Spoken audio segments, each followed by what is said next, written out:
नमस्कार विद्यार्थी मित्रांनो, आज आपण BA द्वितीय वर्षाचा अभ्यासक्रम पाहणार आहोत। याच्यामध्ये या अभ्यासक्रमाचं जे काही टायटल आहे ते आहे geography of Maharashtra part 1। Geography of Maharashtra part 1 म्हणजेच आपण महाराष्ट्राचा प्राकृतिक भूगोल अभ्यासणार आहोत। याच्या पुढच्या सेमिस्टरला म्हणजे चौथ्या सेमिस्टरला जिओग्राफी ऑफ महाराष्ट्र पार्ट 2 आहे, ज्याच्यामध्ये आपण महाराष्ट्राचा मानवी भूगोल अभ्यासणार आहोत।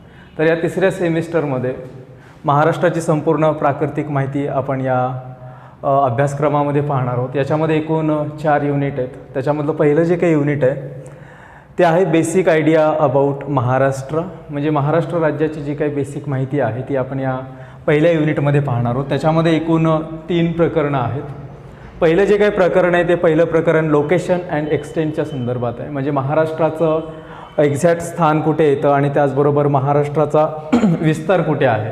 जसं की आपण महाराष्ट्र राज्याचा नकाशा पाहिल्यानंतर तुम्हाला लक्षात येईल की भारताच्या अगदी ते मध्य भागामध्ये येतं आणि त्याचबरोबर त्याचा विस्तार कशा पद्धतीने आहे, त्याचा अक्षवर्तीय विस्तार असेल, रेखावर्तीय विस्तार असेल, तर याची सगळी माहिती आपण या प्रकरणामध्ये पाहणार आहोत। दुसरं जे काही प्रकरण आहे ते डिस्ट्रिक्ट अँड इट्स पोझिशन। जसं की नेहमी स्पर्धा परीक्षेमध्ये प्रत्येक जिल्ह्यांचं लोकेशन विचारलं जातं। एखादा जिल्हा आणि त्याच्या शेजारील असणारे जिल्हे असतील तर त्यांची लोकेशन नेहमी विचारले जातात। तर महाराष्ट्र राज्यामध्ये जे काही एकूण जिल्हे आहेत तर त्यांची लोकेशन कोणत्या ठिकाणी येतात, जसं की कोकण विभागामध्ये कोणते जिल्हे येतात, मराठवाडा विभागामध्ये कोणते जिल्हे येतात, तर या सगळ्यांची लोकेशन आपल्याला त्याची सविस्तर माहिती या दुसऱ्या प्रकरणामध्ये पाहिजे आहे। त्याचबरोबर जिल्ह्याची आउटलाईनसुद्धा विचारली जाते, तर तोही भाग किंवा आपण त्याचीही प्रॅक्टिस या प्रकरणामध्ये करून घेणार आहोत, कारण प्रत्येक जिल्ह्याची आउटलाईन आणि त्याच्यावरती स्पर्धा परीक्षेमध्ये प्रश्न विचारले जातात। त्यानंतर तिसरं जे प्रकरण आहे ते नेबरिंग स्टेट्स आहे। महाराष्ट्राच्या सभोवताली असणारी राज्य कोणकोणती येतात, जसं की हा महाराष्ट्राचा नकाशा आहे,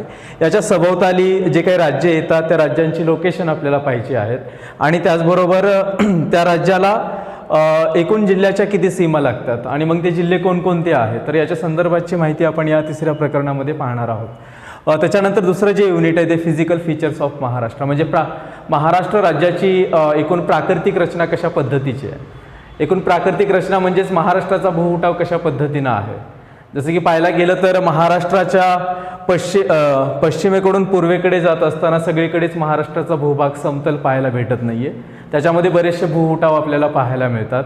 मग या युनिटमध्ये एकूण 3 प्रकरणं आहेत। पहिलं जे काही प्रकरण आहे ती कोकण म्हणजेच महाराष्ट्रामध्ये जो काही एकूण असणारा प्राकृतिक विभाग आहे, पश्चिमेकडे असणारा जो काही प्राकृतिक विभाग आहे तो कोकण प्राकृतिक विभाग। एकूण कोकण प्राकृतिक विभागाचा विस्तार किती आहे, त्याच्यामध्ये एकूण किती जिल्हे येतात, कोकण विभागाचे वैशिष्ट्ये काय आहेत, त्याचे विभाग किती पडतात, तर या संदर्भाची माहिती आपण या प्रकरणामध्ये पाहणार आहोत। त्याच्यानंतरचं दुसरं जे प्रकरण आहे द सह्याद्री। कोकणाच्या तुम्ही पूर्वेकडे गेल्यानंतर तुम्हाला या ठिकाणी सह्याद्री पर्वताचा भाग लागतो।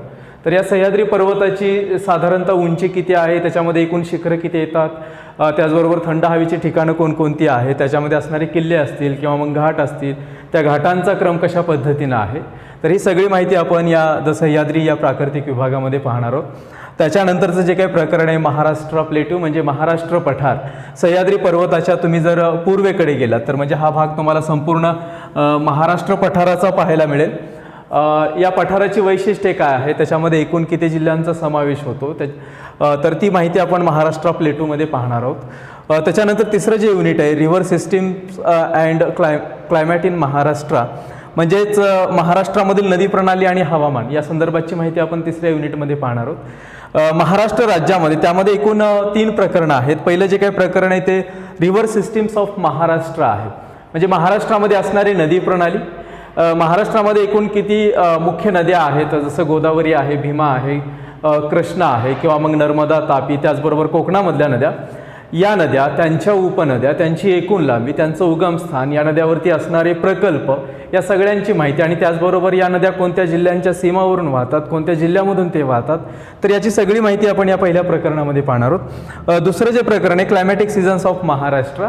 जसं की आपल्याला माहिती आहे महाराष्ट्रामध्ये असणारं जे काही हवामान आहे ते मान्सून प्रकारचं आहे। त्याच्यामध्ये 3 ऋतू येतात, हिवाळा, उन्हाळा, पावसाळा। त्याची वैशिष्ट्ये काय आहे, ते कोणत्या महिन्यामध्ये असतात, मान्सून वारे केव्हा व्हायला स्टार्ट होतात, ते का वाहतात, त्याच्यामागची काय कारणं आहेत, हा सगळा भाग आपण क्लायमॅटिक सीझन ऑफ महाराष्ट्र या प्रकरणामध्ये पाहणार आहोत। त्याच्यानंतरचं प्रकरण आहे distribution of rainfall in Maharashtra. म्हणजेच महाराष्ट्रामध्ये पर्जन्याचं वितरण कशा पद्धतीनं आहे. आता एकंदरीत संपूर्ण महाराष्ट्रामध्ये सारखा पाऊस पडत नाही आहे. जसं तुम्ही पाहाल की कोकणामध्ये आल्यानंतर पावसाचं प्रमाण, याच्या अगोदरचा जो आपण पेपर पाहिला होता तो जिओग्राफी ऑफ महाराष्ट्र पार्ट 1. त्याच्यानंतरचा जो पेपर आहे पेपर क्रमांक 6 जिओग्राफी ऑफ इंडिया पार्ट 1.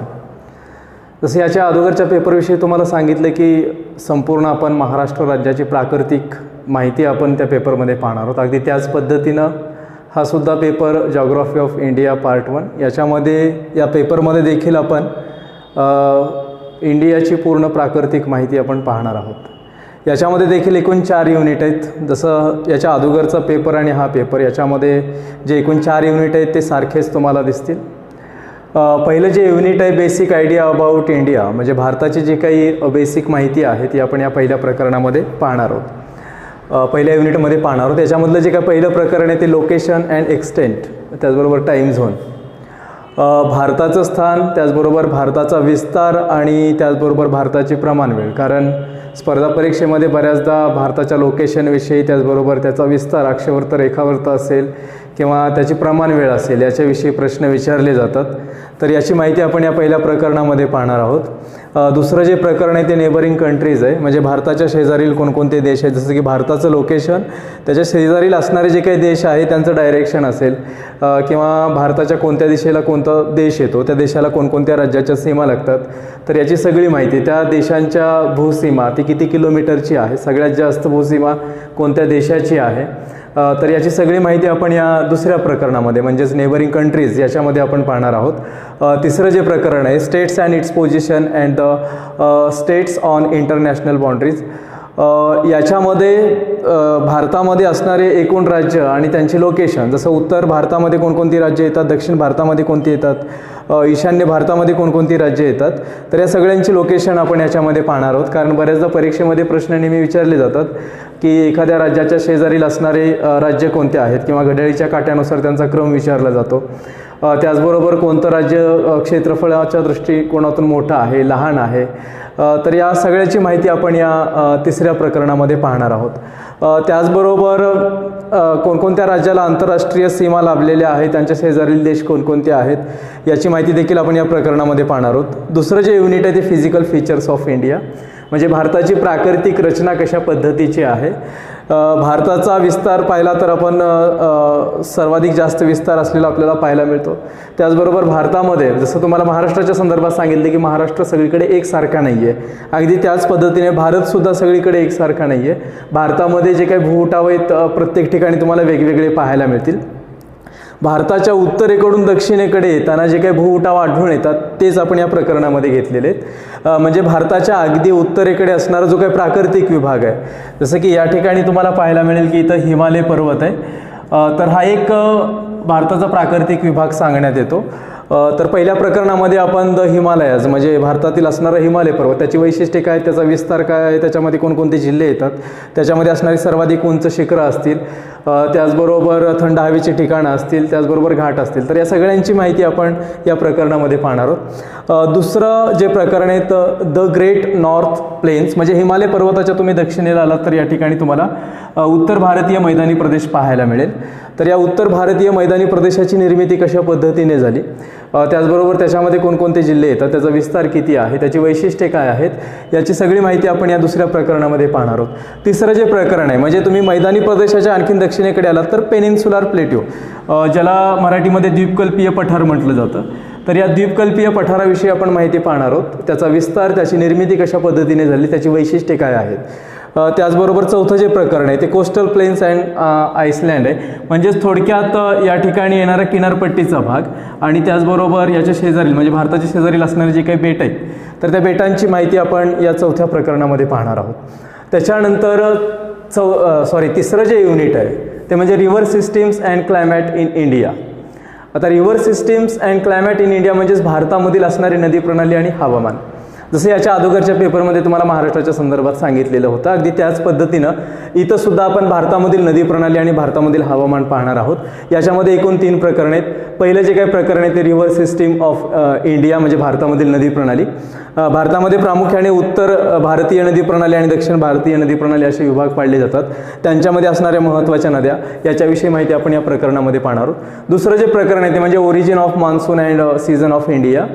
भारताचं प्रामुख्याने हवामान जर पाहायला गेलं तर ते मान्सून प्रकारचं आहे आणि मान्सून हवामानाची निर्मिती कोणत्या कारणामुळे होते, त्याच्यावरती कोणकोणत्या घटकाचा परिणाम होतो, त्याचबरोबर मान्सून म्हणजे काय याची सगळी माहिती आपण या प्रकरणामध्ये पाहणार आहोत।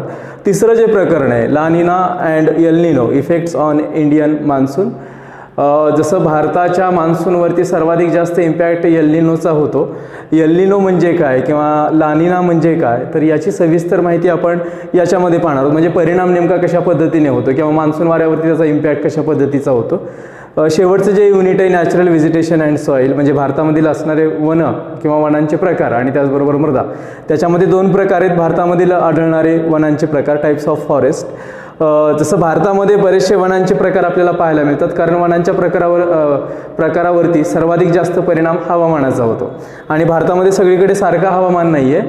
भारताच्या उत्तरेकडून दक्षिणेकडे येताना वेगवेगळ्या प्रकारचं हवामान आढळून येतं, त्याच्यामुळे भारतामध्ये सुद्धा वनस्पतीचे प्रकार वेगवेगळे पाहायला मिळतात।